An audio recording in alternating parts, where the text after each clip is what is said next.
Okay, let's say we got a question where we have to convert the Cartesian into a polar form. The signs are very important. I will do some of the questions, and then you can have a look at the other one. So let's say we got 2 plus 2i. How do we do that one? So 2 plus 2i. Let me zoom in. Let's say we got a question where I got a number 2 plus 2i, and I need to convert that into a polar form, which is r angle theta. Before we do that one, you need to actually, the best to actually plot it on a graph, on a Cartesian graph. So let's plot that one on a Cartesian graph, kind of like a random, so you know which quadrant it falls. So if I'm going to, this is a positive x-axis, it's a real axis, positive real axis. This one is a negative real axis.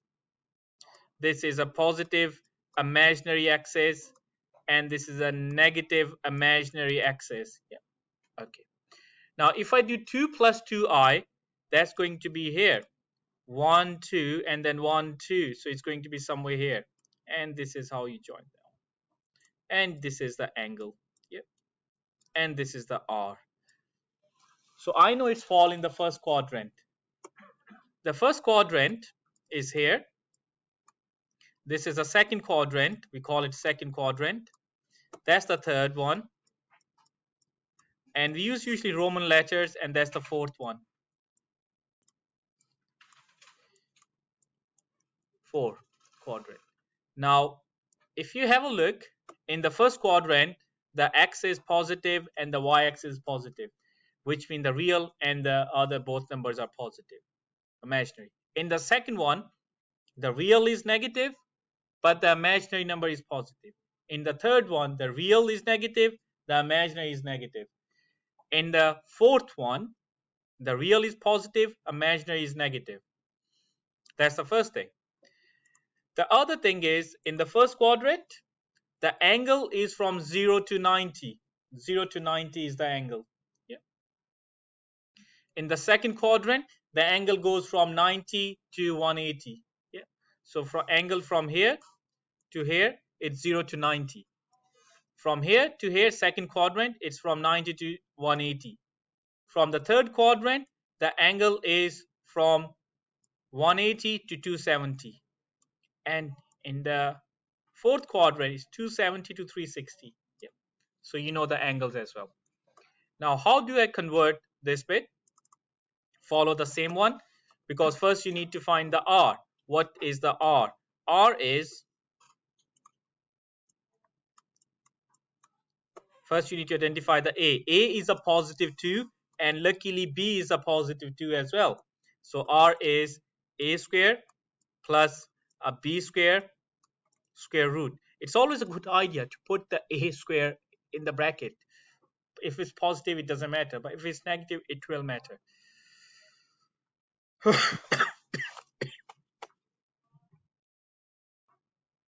Okay, let's put the values. So r is 2 square plus another 2 square square root. What's the answer we got? Anyone with a calculator? So r is 2.83, 2 decimal places. So if I write it down, let's use red color. 2.83 angle. Now I need to find the angle. Now to find the angle, we have an equation theta equals tan inverse b over a. I know b is 2, so I'm going to do theta equals tan inverse 2 over 2, which is just going to be 1, and tan inverse 1 is 45 degree. So that's going to be 45. Yeah, degree. Degree, always 1. You need to do always 1 decimal place. Yeah. And the magnitude, always 2 decimal places. Yeah. So make sure that's at least one decimal place. That was spot on 45. So okay, now let's have a look. Let's say we got a question where we have a complex number minus 3 plus 4i, and I want to convert into a polar form. To convert into polar form, first I need to find out where it is. So I'm just going to draw a graph. On a graph, it's minus 3. So minus 3 is going to be this side. So 1, 2, 3, that's minus 3. And 4, 1, 2, 3, 4, somewhere here. Yeah. So this is going to be my complex number. And this is the theta. I need to find that theta. Yeah. Now, how do I find? And this is the R. I know it's in second quadrant, so angle has to be more than 90 and angle has to be less than 180. So angle has to be in the middle, yeah, if you think that way. If the angle is negative, how are we going to measure? That's another story. So I'm just going to rub that one and let's work it out. First thing, we need to find out the R. So we already know what the formula for the R is. R is, this is A. Now A is minus 3, B is 4. Now minus 3, so the brackets are very important, plus a 4 square. Yep. That, if you put that answer, that's going to give you 5. Yeah. So you got R as 5. The magnitude is 5. Now I need to find out the angle, theta. Theta is, this is the formula.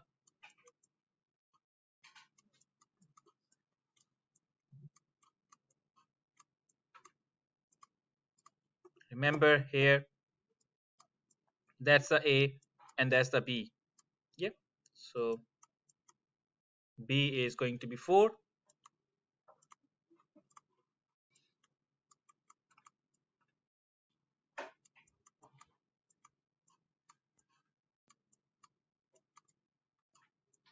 Now if you put that in calculator, you will get an answer. Okay, the angle is minus 53.1. Now the notation we use for the angle is, because I'm just going to go back, we agreed like this is how it was in second quadrant, and this is the angle we are going to measure. The angle, if the angle is anti-clockwise, when we measure the angle, we always measure the angle anti-clockwise. We always start to measure the angle from here. That's the angle we measure.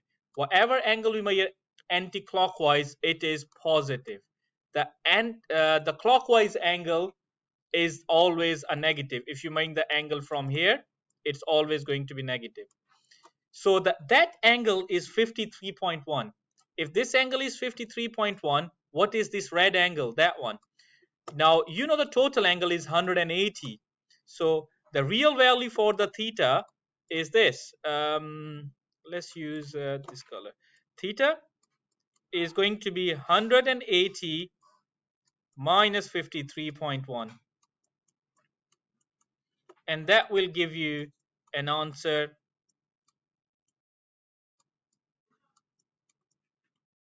126.9 degree. Okay, so here if I write down the answer, that's going to be 5 angle 126.9 degree. Now why 53? How come minus 53 is equal to 126.9? Now if you put in your calculator the cos 53.1 or the cos 126.9, they will give you pretty much the same answer. If you put 10 minus 53.1 and 10 126.9, that answer will be spot on. Even with the sign, it will be same. Okay, the next one. Now let's say we got a complex number in the third quadrant. How I know it's a third quadrant? If I draw a graph, this is a negative x-axis, so minus 3 is going to be 1 2 3 minus 3, and then minus 7 1 2 3 4 5 6 7, somewhere here. Yeah, so this is how the graph is going to look like. Yep.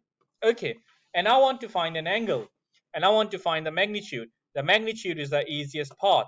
So let's find the magnitude first, and we know it's in the third quadrant. So angle has to be between 180 and 270 because that's the angle in the third quadrant. So let's have a look. First we find out R. Now here the A is, if I write the A here, the value for the A is -3 and the value for the B is also -7. So I need to find the R. R is going to be,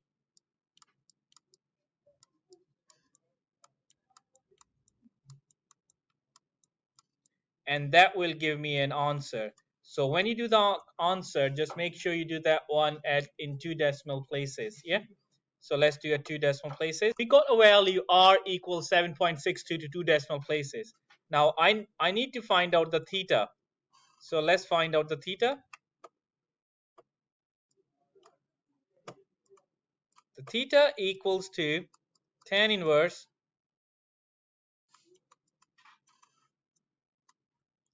B over A. Now that's a trick pick. Now here B is negative and the A is negative. So if you do that one, tan inverse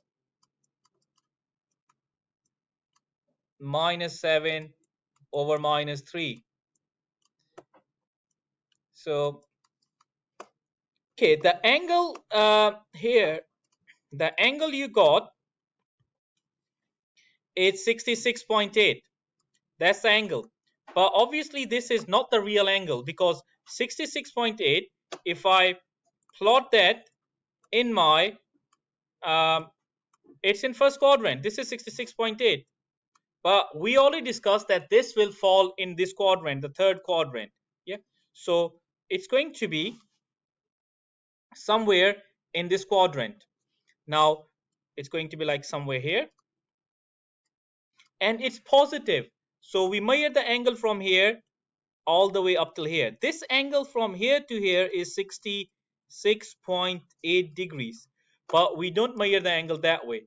Where we measure the angle, we measure all the way here to here, the black angle. The black angle is 180 degree, and the black plus this one is a real angle. So you do 180 plus 66.8, and that's going to give you 246.8.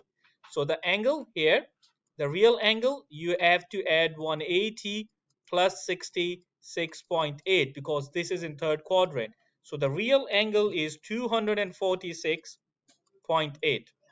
If I want to check the answer, if I do tan of 246.8, it will give me an answer of 2.3. But if I do tan of 66.8, that give me answer 2.3 as well. So which mean that this is your angle and that's your other value for the R. So if I convert that one, that's going to be 7.62 angle 246.8. 246.8 from here. Oops, sorry, here. And that is from here.